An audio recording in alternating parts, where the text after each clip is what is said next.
Okay, this one is another of ours. And it's called Crossing the Wall. And it goes a little bit like this.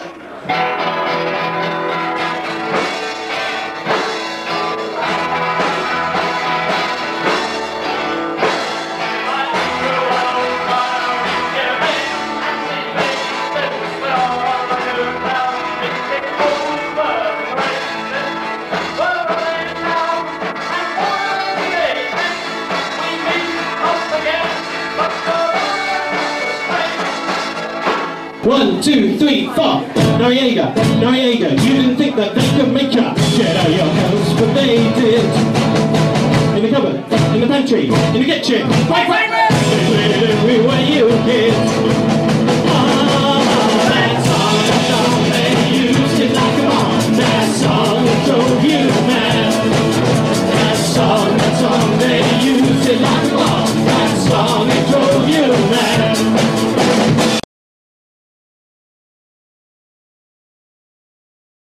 In 1991, Liam and I had just finished being in a band called the Mad Dogs in Shades. It was our first band. It started in 1989. It was Liam, myself, and 3 friends. Liam and I wrote the songs. We were the driving force behind it. It was good fun, but by the end, I think we were the only 2 who wanted to still make music. The other 3 never joined a band. So that was the Mad Dogs in Shades. It was great fun, good group of people, and that set the imprint for what the kind of band we wanted any future bands we were in to be. Well, what can I say? Dylan, Hendrix, the Beatles, they've all been influenced by us. In the words of the famous Shorty song, I first met Saul at a record fair. He was a groovy guy. He had jet black hair. I was checking out the Monkeys stand, and he said, "Hey man, do you listen to the band?" And we started talking about the Monkeys, which we were both huge fans of, and he just seemed a really, really nice, friendly, genuine, lovely bloke. And we got on so well, and we talked music and talked about maybe getting together and trying to get a group going. We thought, wouldn't it be groovy to form a band and get together and like the Monkeys, let's learn to play our instruments. Which is exactly what we've done. At the same time, Liam, Aidan's brother, was at Keele University, and he was more talented than us. And then we went up to... No, I didn't go anywhere. But Mike didn't go anywhere. Saul and Aidan came up to us, and Steve was involved, I believe, and I couldn't play the guitar. So, and I think we went from there, on that basis, formed a group.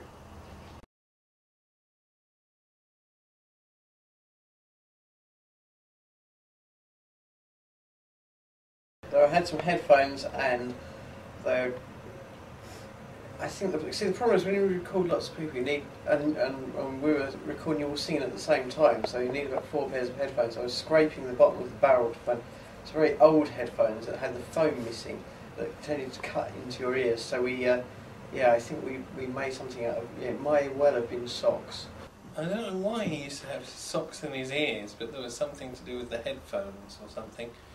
And putting handkerchiefs or socks in your ears, and it made it sound better. Well, frankly, in those early days, it was a good idea, I would imagine. It would make it sound better. Hopefully we haven't got any pictures of that.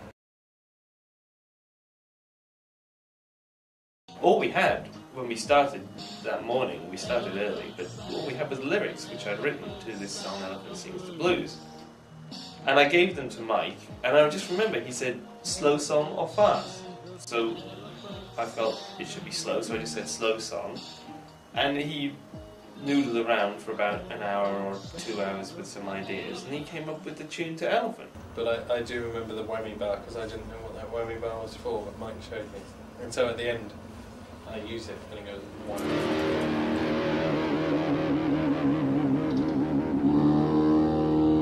I can remember Aidan and I listening to it, taking it in turns to listen to it on a personal stereo that we had, coming back on the bus from Keele to Norwich, which took about 6 days, I think. And it's just fantastic, really good. It's, wow, we've created this really groovy piece of music, and it was really exciting just to listen to it.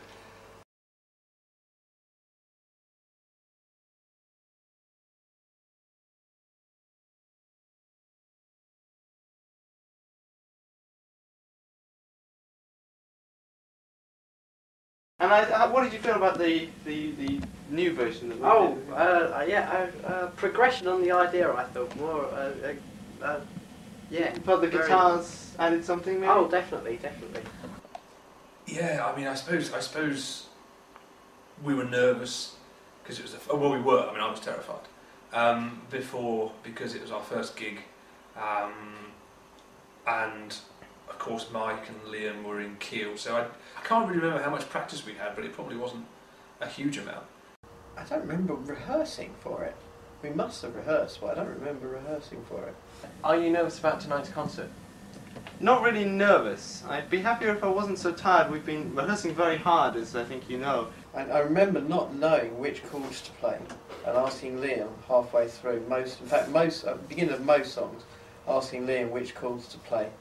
The concert we did at UEA in 1992, the first one we did, we still weren't very good at playing, but Saul had these friends, Ben and Stuart, and they filled in on guitar and bass. Oh, and the two annoying people in the band other than Saul. Well, Saul isn't annoying, obviously.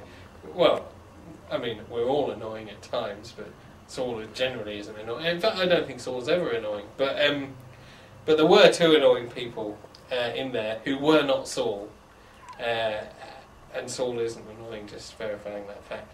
But these two people were. Ben and Jerry, I think they were. They went on to make ice cream, I believe, in America. Maybe. I remember one point in particular. Aidan was obviously, doing something sexy down at the front of the stage because a member of the audience threw a pair of underpants. We were hoping it would be perhaps a sort of young lady throwing a black thong or something, but it was actually a big pair of purple Y-fronts that came soaring over the stage, missed Aidan spectacularly, missed everyone else, headed straight for me, came straight down in front of me, and I thought, shit, what's happening? And landed right over the bass drum pedal. And of course, I wasn't able to stop drumming because I wasn't talented enough to actually stop and start again. I just had to keep on that rhythm and keep going till the end. So I just kept playing, and these pants were getting more wrapped around this drum pedal. It was muffling the sound. It's just a very odd thing. I don't know what I did with the pants. I should have kept them, actually. I don't know where they are now. But it was our first gig, and I think for that reason, keeps a very special place in our hearts.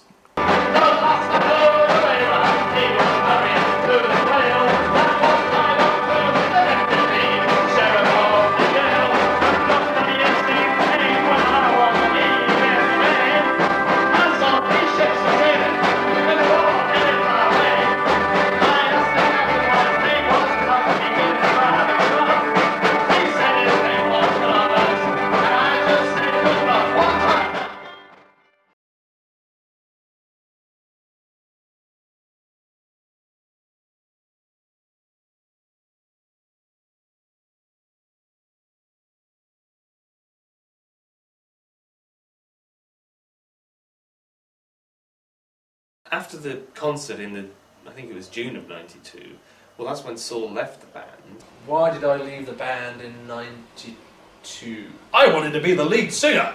I didn't want to be stuck behind the drums all the time. I guess it was because, and this sounds a bit of a feeble excuse, I was in my last year at university, finals and things were coming up, and then after that, Julie and I planned to go to Poland for a year. So obviously that was going to be difficult to manage the two. It wouldn't have been impossible, but that's what was decided at the time, and we went away and had a great year over there. So I think it was probably a combination of factors.